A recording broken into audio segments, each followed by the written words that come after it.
Senhoras, senhores, jovens, irmãos de ideal espírita, a paz do Mestre Jesus seja conosco hoje e por todo sempre.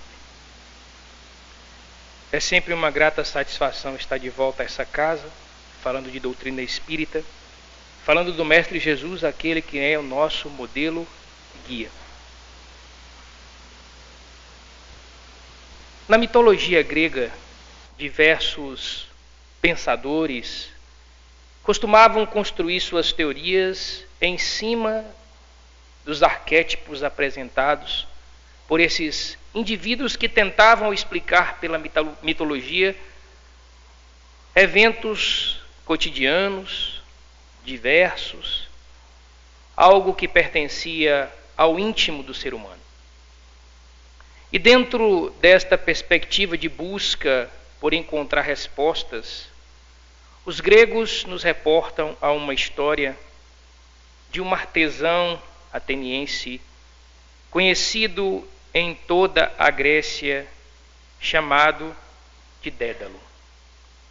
Dédalo era notável pela sua capacidade ilustrativa, inventiva, sabia fazer coisas como nenhum outro artesão em todo o mundo antigo. A sua fama ia por várias localidades, justamente pelo fato da sua capacidade inventiva. Mas como os pedidos se avolumavam e a quantidade de clientes era cada vez maior, ele então resolveu convidar o seu sobrinho Talo para que pudesse aprender a arte e o ofício do artesanato e pudesse, junto com ele, construir e atender aos pedidos que chegavam e se avolumavam. Rapidamente, Talo demonstrou uma habilidade cada vez maior. Em pouco tempo, Talo conseguira superar o seu próprio tio. Isso deixou absolutamente submerso em um processo de inveja que paralisava a sua capacidade intelectual e inventiva. A única coisa que ele conseguia pensar era como superar Talo ou como impedir que Talo se destacasse. Ao passar do tempo, as pessoas não procuravam mais Dédalo, procuravam Talos. Então Dédalo ficou completamente aprisionado à sua inveja e cada vez mais tentando eliminar o seu sobrinho. Passado mais algum tempo, absolutamente vinculado a pensamentos negativos, ele resolve assassinar o seu sobrinho Talo. Convida-o para um passeio despretensioso até o alto de uma colina e o empurra. E este, precipitando-se embaixo, acaba morrendo. Atena, ao ver a cena, fica absolutamente apiedada de Talo e transforma-o em uma perdiz, que vai sobrevoar a cabeça de Dédalo como a sua consciência. E sempre que ele visualizava a essa perdiz, ele imaginava a morte do seu sobrinho. Os atenienses desconfiaram do sumiço de Talo e investigaram e descobriram o homicídio. Dédalo, então, resolve desaparecer em uma fuga, mas é capturado, levado ao plenário, é condenado. E no meio do julgamento, a perdiz sobrevoava a ágora para observar se a justiça estava sendo feita. Por um descuido da guarda, Dédalo consegue fugir novamente, levando dessa vez o seu filho Ícaro. Vai para a cidade de Creta, onde é albergado pelo rei Minos, que coloca-o para produzir artefatos de acordo à vontade do rei. Agora Dédalo era um homem livre, porém prisioneiro de Minos, que não permitia que ele criasse nada à sua vontade. Ele deveria criar de acordo à vontade de Minos. Eis que então ele é obrigado a construir o labirinto para albergar o Minotauro, uma criatura mitológica grega. Permanece nesse lugar até o dia que o Minotauro é morto por Teseu.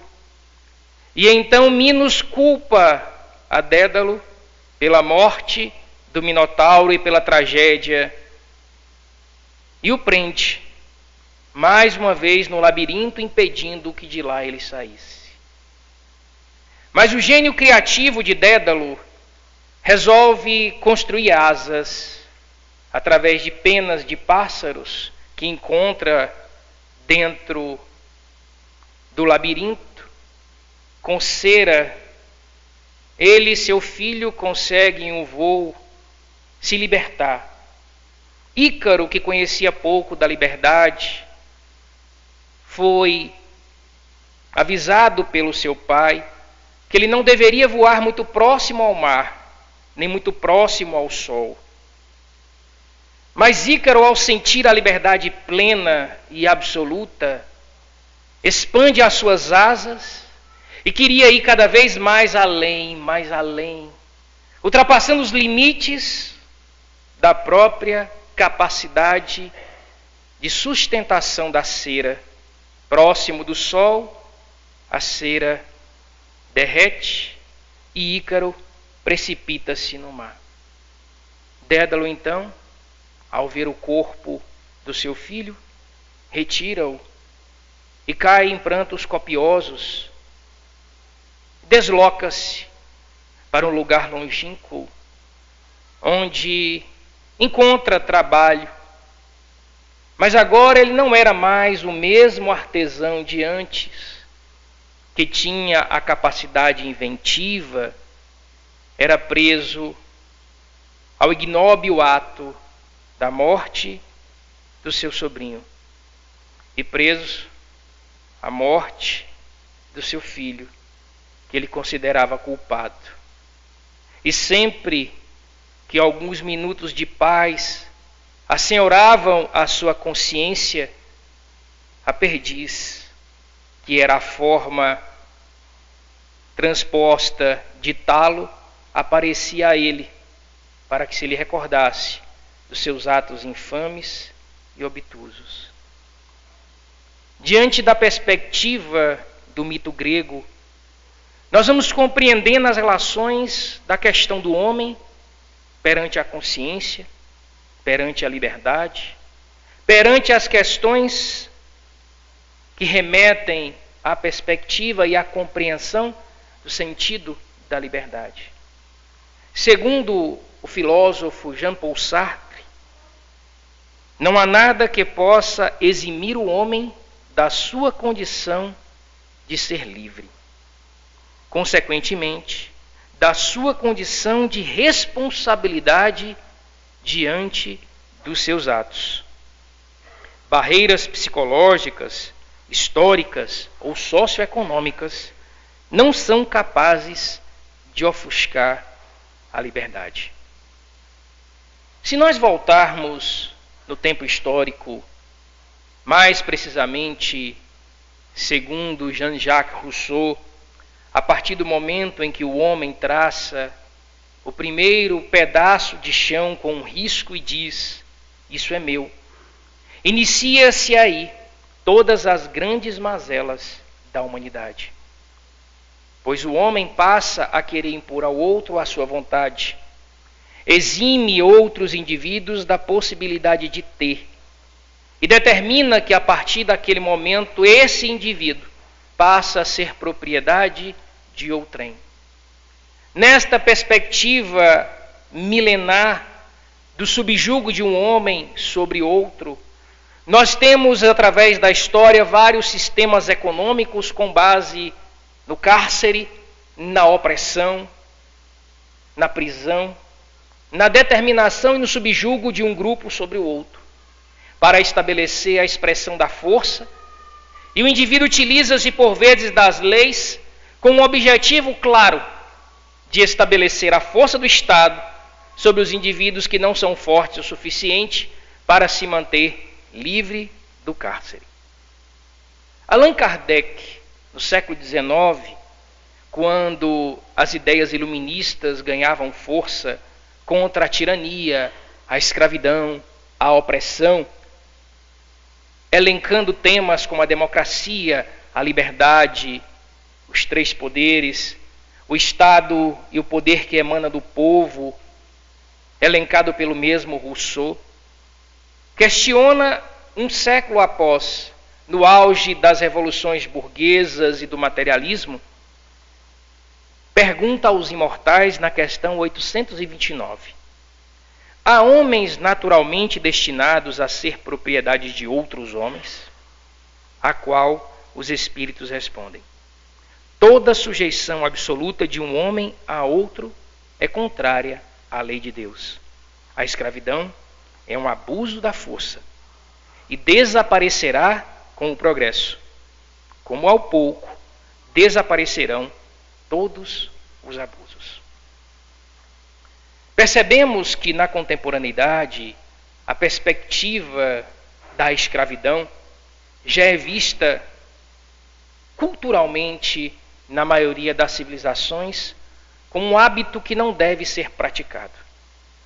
É criticado por todas as instituições, é colocado como algo que não deve existir. E se nós observarmos num passado longínquo, mais precisamente no chamado mundo clássico, a escravidão era vista como algo comum por grandes e célebres filósofos, como Aristóteles, que afirmava em seus textos que um escravo deveria agradecer aos deuses por ter um senhor que seria capaz de guiá-lo e atender à sua vontade, pois era um instrumento vivo na mão de um homem que sabia como utilizá-lo. Então o escravo ele era desprovido de qualquer possibilidade de opinar, de falar. Não era visto como um indivíduo que sabia pensar ou agir.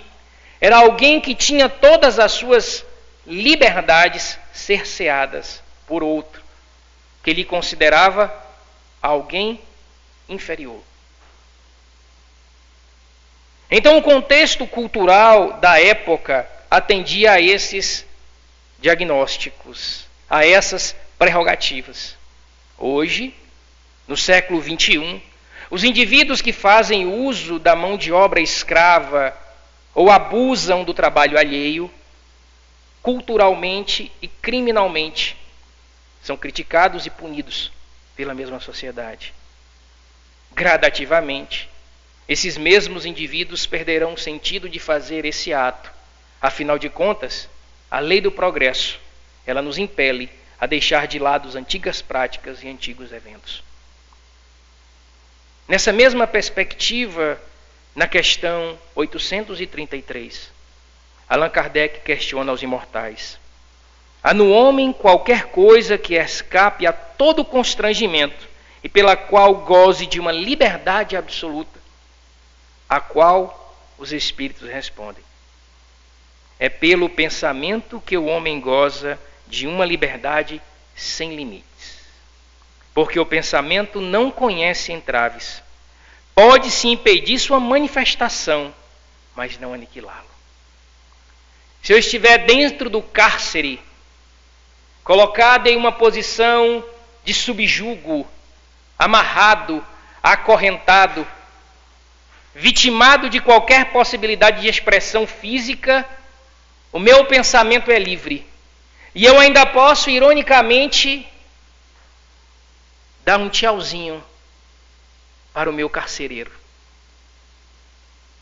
Podem aquebrantar ou aprisionar o meu corpo, mas o pensamento e minha alma é livre de qualquer constrangimento.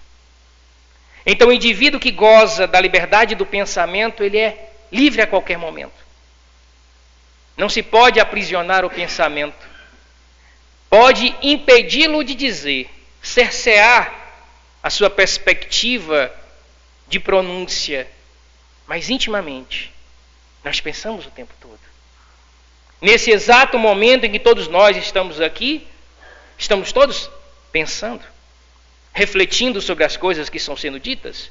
Outros estão dizendo, que palestra maravilhosa. Outros, que horas vai acabar isso? Outros vão dizer, que palestrante bonito. Minha mãe, principalmente, se estivesse aqui. Outros vão dizer, como ele é talentoso, mas a beleza não lhe é peculiar. E nossa mente voa à medida que nós avaliamos os eventos. Essa é a magnitude da expressão do pensamento. Mas se nós avançarmos ainda mais na perspectiva do ponto de vista espiritual, nós sabemos que além do pensamento livre, a nossa alma imortal também é livre, mas se encontra temporariamente encarcerada nesse corpo.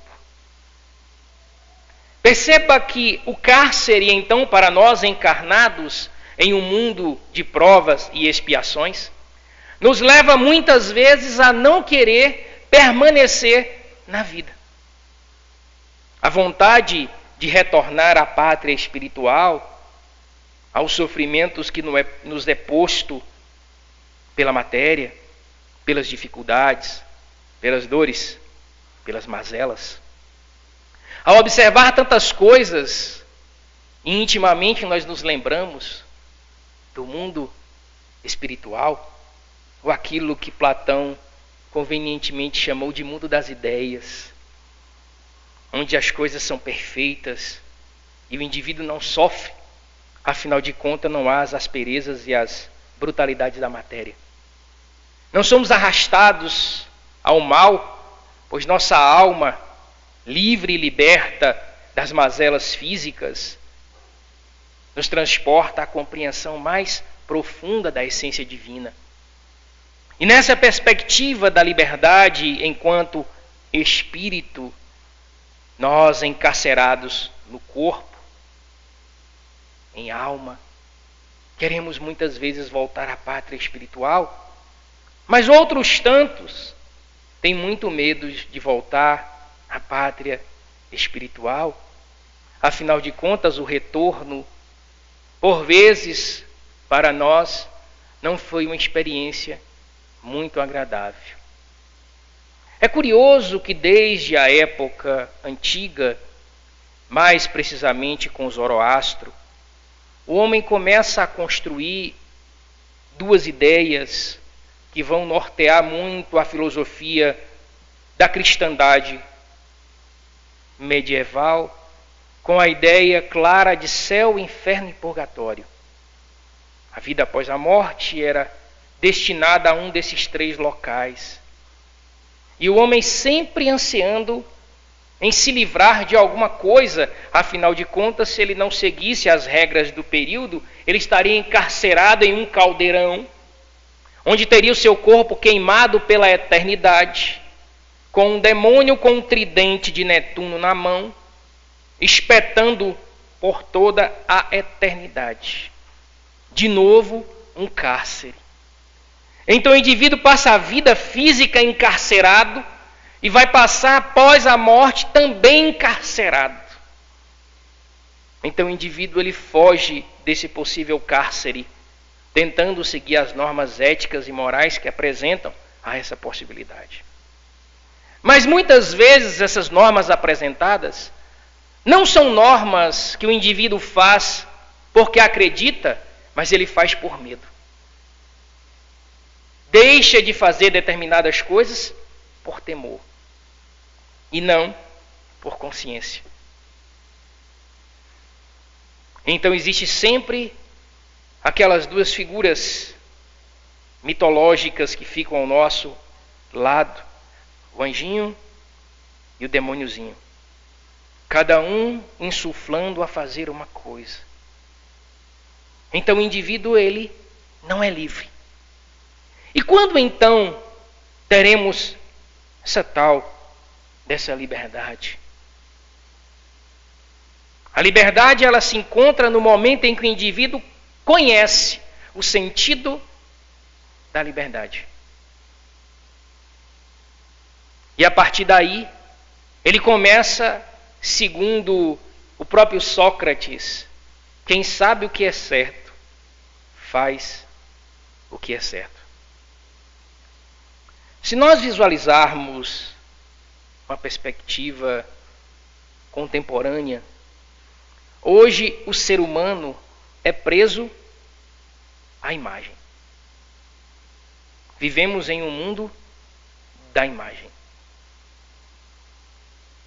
Às vezes fico me perguntando, acompanhando as redes sociais, como as pessoas podem ser tão felizes. As imagens apresentadas na rede social é sempre de uma felicidade, de festas, de baladas, de sorrisos, de várias fotos por vários ângulos, com várias roupas, em várias viagens.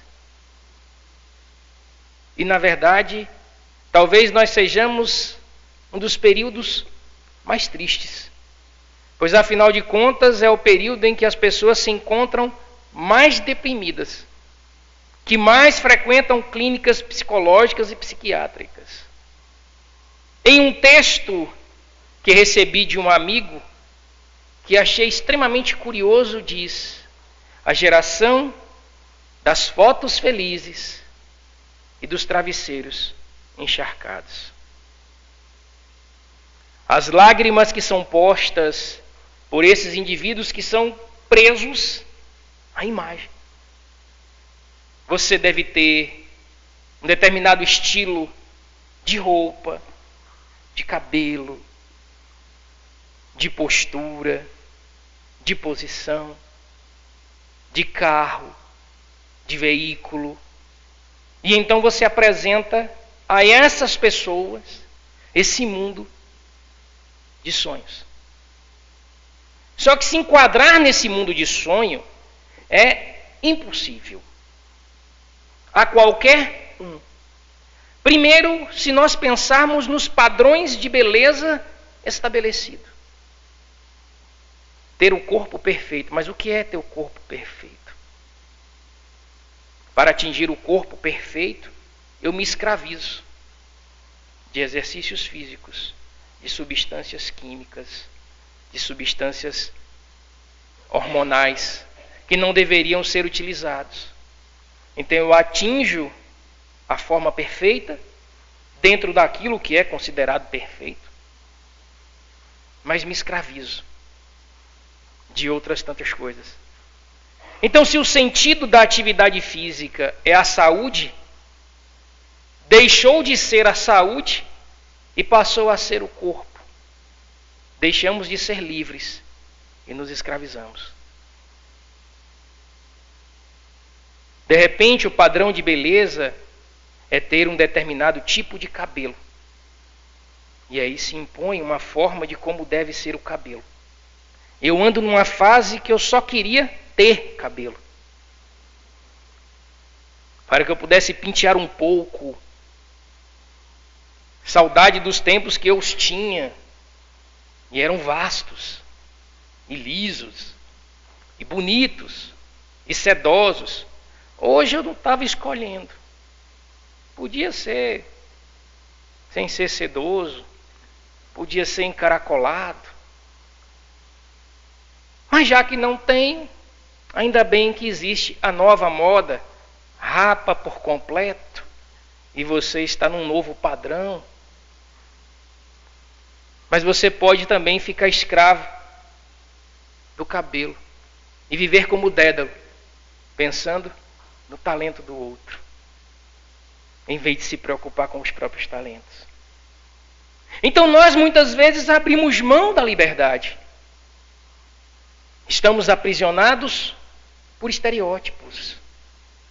Em um mundo que na verdade nos permite ser livres como nunca. A proximidade dos eventos. Não ficar invejando o outro, porque na verdade nós não sabemos como é a vida do outro. Aparenta felicidade, mas ele pode estar completamente carcomido e destruído. Então, na verdade, a felicidade pode ser aquelas pessoas que não têm absolutamente nada. Recordo-me, por muitas vezes do meu tempo de criança, e que nós éramos felizes com tão pouco. Pegávamos 2 latinhas de leite em lata, para não dizer a marca e fazer propaganda no YouTube. E aí colocávamos um barbante e fazíamos uma perna de lata e fazíamos corrida disso na rua. E éramos tão felizes com aquilo e brincávamos. Andávamos mais devagar, mas era mais interessante. E aí na idade adulta nós ficamos almejando outras coisas. Quando a felicidade estava no pezinho de lata da infância. Nós muitas vezes escolhemos ser escravos quando podemos ser livres. E quando nós vamos então para a doutrina espírita, especificamente a nossa condição de liberdade na doutrina espírita é fabulosa. Eu não me canso de dizer isso, sou espírita desde os 5 anos de idade. Já se vão muitos anos. Fui o primeiro espírita da minha família, primeiro a frequentar a evangelização, indo na contramão. Eu brinco sempre que eu sou o diferentão da minha família. Todos são comerciantes, eu sou professor. A maioria católico e protestante, eu espírita. Eu sou realmente o diferentão. E estou envolvido com os mesmos em várias questões. E então, quando nós nos deparamos a essa condição de espiritismo, eu não tenho nunca dúvida nem medo de dizer, se não fosse espírita, dificilmente eu teria religião. Provavelmente eu seria agnóstico. Até eu tenho certeza e convicção que não. Porque eu não consigo conceber toda uma complexidade universal feita por obra do nada. E aí o nada está ali parado, de boa, por toda a eternidade, e o nada, eu vou construir o universo, e o nada constrói tudo e continua construindo. Do nada. As leis foram feitas do nada, por acaso. A gravitação, a massa escura, a massa clara, o sol, o universo todo colocado direitinho, bonitinho, arquitetonicamente construído. Para isso ser possível, eu só acredito se um monte de pedra virar uma casa. Do nada. Se para construir uma casa, que é bem menos complexa que o universo, é preciso inteligência, o universo também tem força inteligente. Não pode ser obra do acaso nem do destino. Então a questão 1, ela é do Livro dos Espíritos, ela é encantadora por isso. O que é Deus? Inteligência suprema, causa primária de todas as coisas. E o Espiritismo, ele me completa, porque ele diz para mim, você é livre. Você pode fazer absolutamente tudo o que você quiser. Olha que maravilha. Tudo o que você quiser fazer, você pode fazer livremente. Mas não se esqueça, as consequências dos seus atos lhe serão cobradas. Aí eu já não sei se é tão bom. Porque ele não lhe põe limites. Você é livre, faça.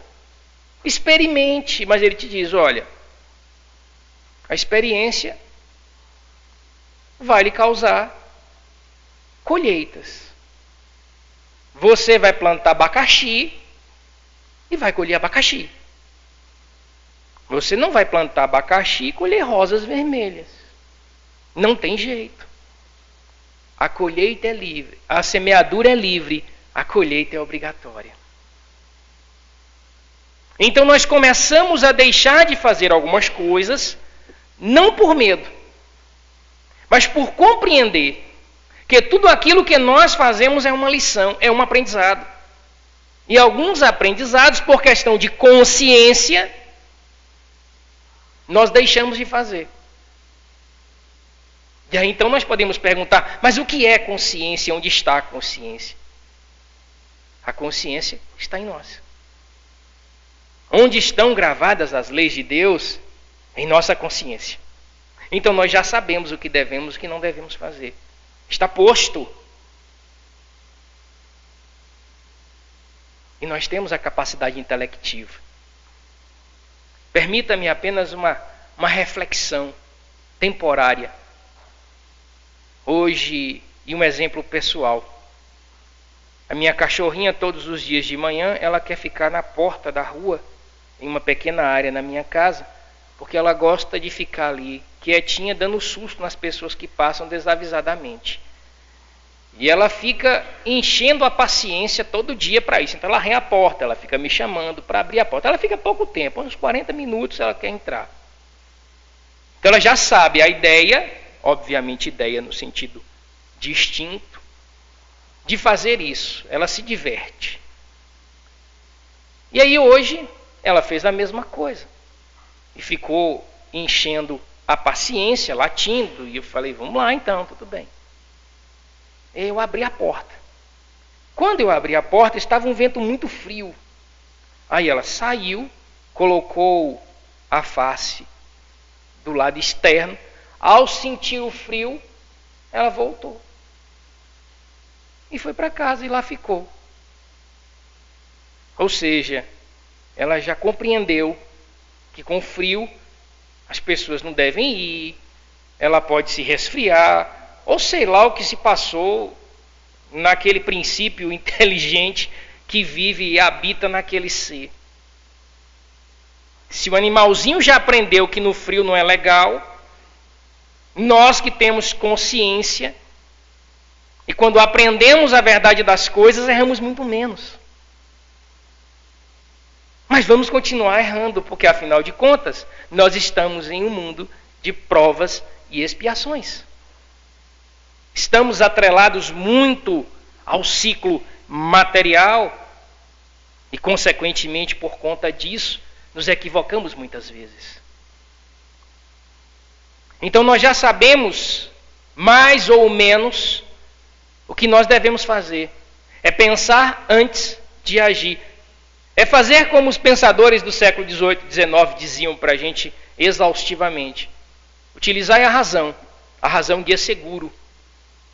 Apesar da crise da razão do século XX, por conta das 2 guerras mundiais, nós ainda temos a razão como o nosso guia mais seguro para a análise de nós mesmos. Pensar, refletir. Quando nós somos mais jovens, costumamos agir muito por impulso. Quando vamos amadurecendo, os impulsos se tornam muito menores. Nós refletimos mais, não temos mais tanta pressa, porque nós percebemos que o tempo passa rápido demais para a gente ter tanta pressa. E quando nós então nos atentamos a essa busca frenética, como dizia Bauman, que antes o indivíduo, pela lei do progresso, buscava progredir pelo crescimento, pelo aprendizado, pela busca de algo a mais. Hoje, as pessoas buscam progredir pelo simples fato de se manter na corrida. Então, as pessoas não estudam mais para adquirir conhecimento, estudam para ter títulos, para continuar correndo. Nessa perspectiva, nós então vamos ver a imagem em detrimento da essência. E as pessoas presas a si próprias. Ou a pior, ao conceito do outro. Nós então não devemos buscar corpo perfeito, até porque é um padrão. Nós devemos buscar a melhor saúde possível. Nós não devemos ter o cabelo perfeito, até porque ele não existe. Nós devemos ter o que temos e ser feliz com ele, porque você poderia estar sem cabelo. Então as coisas mudam a partir do momento que nós temos outras perspectivas. E enquanto seres espirituais, que nós somos, seres imortais, a nossa consciência nos impele a refletir sobre o que nós estamos fazendo aqui. Se hoje nós fizéssemos uma análise consciencial da nossa existência, do primeiro dia que nós nos lembramos, até o dia de hoje, qual seria o veredito? Como nós nos posicionaríamos perante a nós mesmos? Teremos alguma coisa que nos envergonhamos, que não deveríamos ter feito? Temos a consciência pesada por não ter feito determinada ação? Nós sabíamos da regra e mesmo assim descumprimos? Nessa análise de consciência nossa, de ser humano, de homem, perante a consciência, como nós nos colocamos diante dela. Se a morte ou o desencarne, como nós preferimos, nos levasse hoje, qual seria a nossa condição perante a consciência?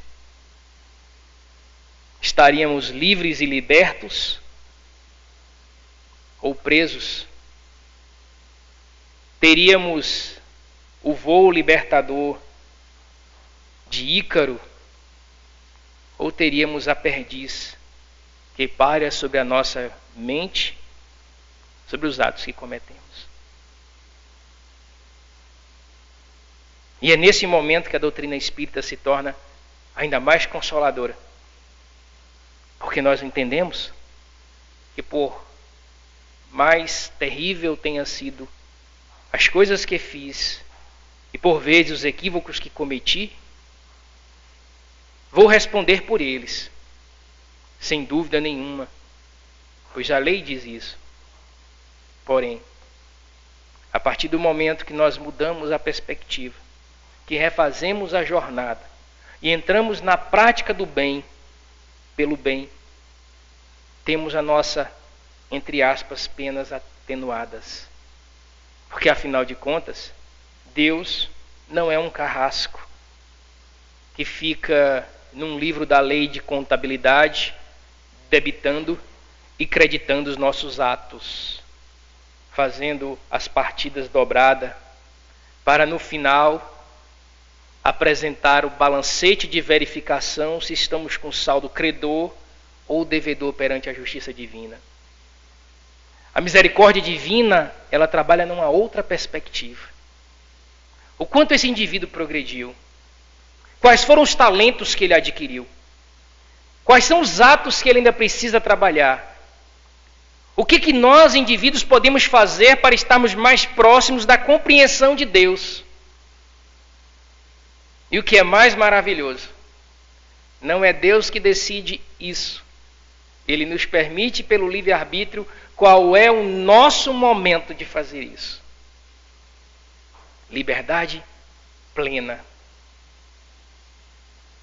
Deus nos faculta a essa possibilidade. E isso mostra como Ele é amoroso. E nós muitas vezes não entendemos como funciona, porque nós queremos as coisas, por vezes, imediatas. Nós temos tanta pressa, mas a história segue um ritmo diferente. Os homens fazem grandes revoluções, mas às vezes em décadas não é possível mudar a mentalidade humana. Então a revolução ela não pode ser externa, ela tem que partir do íntimo do indivíduo. Não basta mudar o sistema se não mudarmos o homem. Não basta mudar o modelo econômico se não modificarmos a cultura e como o homem se posiciona diante disso. A humanidade ela apresenta ciclos curiosos em que nós, por exemplo, no Brasil, que vivemos anos em regimes centralizadores, despóticos, autoritários, desde o processo de colonização. Quando começamos a sentir um pouquinho da liberdade de como é resolver os nossos problemas sozinhos, apesar de um processo dúbio, confuso, afinal de contas não é para ser diferente, a liberdade para nós é algo pouco comum, as pessoas clamam para lhe cercear a liberdade. Ainda queremos ser escravos de outros, para que o outro decida o que deve fazer. Porque aí o indivíduo pode culpar o outro se alguma coisa der errada. Não abro mão da minha liberdade de escolha, de posição. Não abro mão da minha liberdade religiosa, da minha liberdade civil. A minha liberdade, afinal de contas, ela foi conquistada por décadas, séculos de mudanças culturais, revolucionárias, ideológicas. E agora que começamos a aprender a viver com a liberdade, queremos que ela nos seja tirada. Agora que nós começamos a entender a nossa consciência, não queremos mais viver sobre ela, afinal de contas, ser livre é difícil. Mas, de novo, vou citar Sartre. Não há nada que possa eximir o homem a sua condição de ser livre. Nós somos livres. E essa liberdade requer responsabilidade. Quando nós compreendemos isso, finalmente, a liberdade fica ainda mais bonita.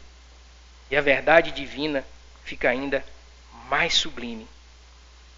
Quando nós compreendemos isso, podemos entender o que Sartre afirmava. Não há nada que possa eximir o homem de ser livre.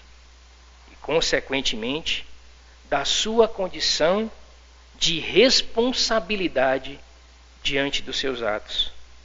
Barreiras psicológicas, histórias socioeconômicas não são capazes de ofuscar a liberdade. Assim, o exercício da liberdade humana não pode obstar, em caso algum, a execução do plano divino, sem que a ordem das coisas seria continuamente perturbada. Acima de nossas vistas limitadas e variáveis, permanece e continua a ordem imutável do universo. Somos quase sempre maus juízes daquilo que é nosso verdadeiro bem. Se a ordem natural das coisas devesse dobrar-se aos nossos desejos, que espantosas perturbações nos resultariam disso. Imagine se tudo aquilo que nós desejamos acontecesse num passe de mágica. Reporta uma pequena reflexão feita em um filme, uma comédia norte-americana chamada O Todo-Poderoso, e que o Jim Carrey foi Deus por um determinado período. E aí então, ele, para se livrar das preces das pessoas que vinham à sua mente o tempo todo, ele resolveu dar tudo aquilo que as pessoas pediram automaticamente. Pediu, aconteceu. A cidade virou um caos. E depois se ajustou. Na perspectiva de compreensão, de fato, de nós muitas vezes não sabemos o que de fato desejamos. E se aquilo que nós desejamos é o melhor para nós. Paciência e tolerância, por vezes, é necessário. Às vezes, só muito à frente nós vamos entender porque determinada coisa não aconteceu como nós desejávamos naquele momento. De certo que a importância de ser livre é conhecer que Deus sabe o que é melhor para cada um de nós, mas Ele nos permite que façamos as nossas escolhas. Afinal de contas, são elas que nos levam ao aprendizado. Em um trecho de uma música do Engenheiros do Havaí, Beto Hesky vai dizer: se eu soubesse tudo o que sei agora, eu faria tudo exatamente igual. Porque o aprendizado que nos levou nos faz ser quem nós somos hoje. Talvez umas pequenas mudanças, mas nós não seríamos quem nós somos hoje, mesmo se fizéssemos essas pequenas mudanças. Então aproveitemos a maravilha de ser quem nós somos. Aproveitemos o que nós temos.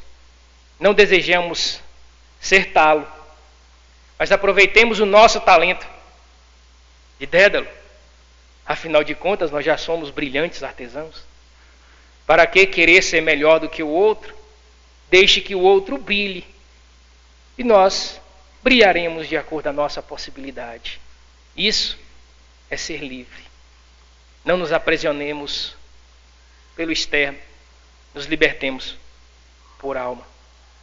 Mas afinal de contas, a alma livre, ela é imortal. E consequentemente, ela vai deparar-se consigo. Post-mortem vai dizer: não fiz tudo o que devia, mas fiz tudo o que pude para ser o melhor que poderia. Nessa perspectiva da liberdade, Fernando Pessoa nos diz: a verdadeira liberdade. A liberdade, sim, a liberdade. A verdadeira liberdade, pensar sem desejos nem convicções, ser dono de si sem influências de romances, existir sem Freud, nem aeroplanos, sem cabarés, nem na alma, na velocidade, nem no cansaço. A liberdade de vagar o pensamento são do amor às coisas naturais, a liberdade de amar a moral que é preciso dar à vida, como o luar quando as nuvens se abrem. A grande liberdade cristã da minha infância que rezava estende de repente sobre a terra inteira o seu manto de prata para mim. A liberdade, a lucidez, o raciocínio coerente, a noção jurídica da alma dos outros como humana. A alegria de ter essas coisas e poder outra vez gozar os campos sem referência de coisa nenhuma. É beber a água como se fosse todos os vinhos do mundo. Passos, todos os passarinhos de criança, sorriso da velha bondosa, apertar a mão do amigo. Sério? Que vida tem sido a minha? Quanto tempo de espera no aparadeiro, quando viver pintado e impresso da vida. Ah, tenho uma sede sã, dei-me a liberdade. Dei-me no púcaro do velho de pé do pote, da casa de campo da minha velha infância. Eu bebia e ela chiava. E era fresco, e ele era fresco. E como eu não tinha nada que me relasse, era livre, que é do púcaro e da inocência. De quem é que eu deveria ter sido, a salvo esse desejo de liberdade e de beber o ar que é de mim? Que nós possamos beber o ar que é de cada um de nós. Afinal de contas, não há nada mais maravilhoso do que sermos nós mesmos. Afinal de contas, cada um de nós sabe a dor e a alegria de sermos livres. Que a paz do Mestre Jesus ecoe no fundo dos nossos corações a liberdade, a paz que tanto procuramos. Pela atenção de todos, muito obrigado.